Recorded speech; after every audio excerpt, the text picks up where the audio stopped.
नमस्कार। क्या income tax का नाम सुनते ही थोड़ा कंफ्यूजन होता है? अरे चिंता की कोई बात नहीं है। आज हम इसके सारे मुश्किल कॉन्सेप्ट्स को इतने आसान तरीके से समझेंगे कि सब कुछ एकदम क्लियर हो जाएगा। तो ये रहा हमारा आज का रोड मैप। हम 5 आसान हिस्सों में इसे समझेंगे। सबसे पहले इसकी नींव क्या है, फिर देखेंगे कि टैक्स का हिसाब किताब कैसे होता है। ये भी जानेंगे कि टैक्स देना किसे है, कुछ स्पेशल इनकम और उनके रूल्स पर भी नजर डालेंगे, और आखिर में एक शानदार प्लानिंग टूल प्रोविडेंट फंड्स को भी समझेंगे। तो चलिए अपनी इस जर्नी को शुरू करते हैं और सबसे पहले ये समझते हैं कि आखिर ये इनकम टैक्स है क्या। इसकी नींव को पकड़ते हैं। तो सबसे पहला और सबसे बुनियादी सवाल, आखिर ये इनकम टैक्स यानी आयकर होता क्या है? देखिए, बहुत ही आसान शब्दों में कहें तो इनकम टैक्स वो पैसा है जो हम अपनी कमाई का एक हिस्सा सरकार को देते हैं, और सरकार इसी पैसे से देश चलाती है। मतलब हमारे लिए सड़कें, अस्पताल, स्कूल जैसी जरूरी चीजें बनाती है, और हाँ, देश की सुरक्षा का इंतजाम भी करती है। अच्छा, ये जानना काफी दिलचस्प है कि टैक्स सिर्फ नौकरी करने वाले लोग ही नहीं देते। इसका दायरा बहुत बड़ा है। इसमें हिंदू अनडिवाइडेड फैमिली यानी HUFs, बड़ी बड़ी कंपनियां अपने मुनाफे पर, और ट्रस्ट जैसी संस्थाएं भी अपनी इनकम पर टैक्स देती हैं। ठीक है, अब जब हम ये जान गए हैं कि इनकम टैक्स क्या है, तो चलिए अब इसके पीछे के गणित को समझते हैं। ये कैलकुलेशन होता कैसे है? इसे ऐसे समझिए, ग्रॉस टोटल इनकम मतलब हमारी कुल कमाई, हर सोर्स से मिलाकर। लेकिन अच्छी बात यह है कि सरकार इस पूरी कमाई पर टैक्स नहीं लेती। वो कुछ कटौतियों यानी डिडक्शंस की इजाजत देती है, और इन डिडक्शंस को घटाने के बाद जो इनकम बचती है उसे कहते हैं टोटल इनकम। असल टैक्स इसी पर लगता है। अब देखिए, इस उदाहरण से ये बात एकदम साफ हो जाएगी। मान लीजिए कुल कमाई है 11 लाख, लेकिन डिडक्शंस मिले 1,95,000 के, तो टैक्सेबल इनकम सीधे सीधे कम होकर 9,05,000 रह गई। मतलब डिडक्शंस का सीधा असर टैक्स बचाने पर पड़ता है। अब जो अगला कॉन्सेप्ट है वो वाकई में एक गेम चेंजर है। क्या कोई जानता है कि कोई कहाँ रहता है? इससे ये तय होता है कि उसकी कौन सी इनकम पर टैक्स लगेगा। जी हाँ, लोकेशन बहुत मैटर करती है। मतलब कानून भी यही कहता है।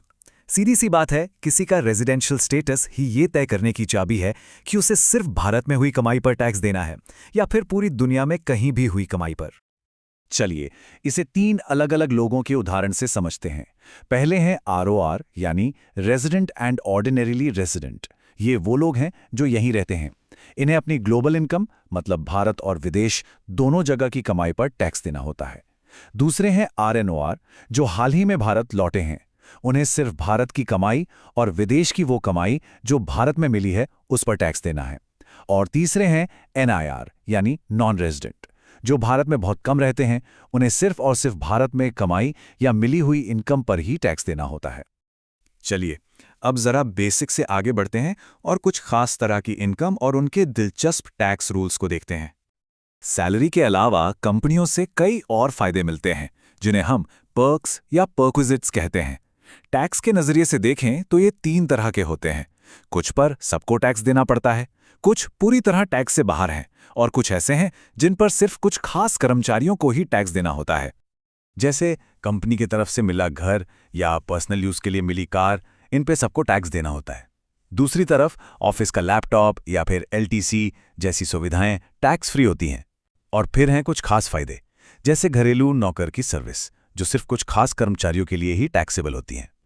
अच्छा, जब भी कोई प्रॉपर्टी या शेयर बेचकर मुनाफा होता है तो उसे कैपिटल गेन कहते हैं। यहां सारा खेल होल्डिंग पीरियड का है, मतलब उस चीज को कितने समय तक अपने पास रखा। नियम बड़ा सिंपल है। अगर कम समय में बेच दिया तो टैक्स ज्यादा लगेगा, और अगर लंबे समय तक रखकर बेचा तो टैक्स में राहत मिलती है। और अब आखिर में बात करते हैं एक बहुत ही स्मार्ट टूल की, जो न सिर्फ रिटायरमेंट के लिए बचत कराता है बल्कि टैक्स प्लानिंग में भी जबरदस्त मदद करता है। प्रोविडेंट फंड, जिसे हम सब PF के नाम से जानते हैं, एक कमाल की सरकारी स्कीम है। इसमें एम्प्लॉय और एम्प्लॉयर दोनों मिलकर पैसा जमा करते हैं ताकि रिटायरमेंट के बाद फाइनेंशियल सिक्योरिटी रहे। ये एक तीर से 2 निशाने लगाने जैसा है, एक तरफ बचत, दूसरी तरफ सामाजिक सुरक्षा। भारत में 2 तरह के PF बहुत पॉपुलर हैं। एक है EPF जो नौकरी पेशा लोगों के लिए जरूरी होता है, और दूसरा है PPF जो पब्लिक के लिए है, मतलब कोई भी भारतीय नागरिक इसमें निवेश कर सकता है, चाहे वो नौकरी करता हो या अपना काम। और सबसे बढ़िया बात, दोनों में किए गए निवेश पर सेक्शन 80C के तहत टैक्स में छूट मिलती है। तो अब जब इनकम टैक्स के ये सारे ज़रूरी कॉन्सेप्ट सामने हैं, तो एक सवाल खुद से पूछना बनता है, अपनी खुद की टैक्स प्लानिंग को और बेहतर बनाने के लिए अगला सवाल क्या होगा?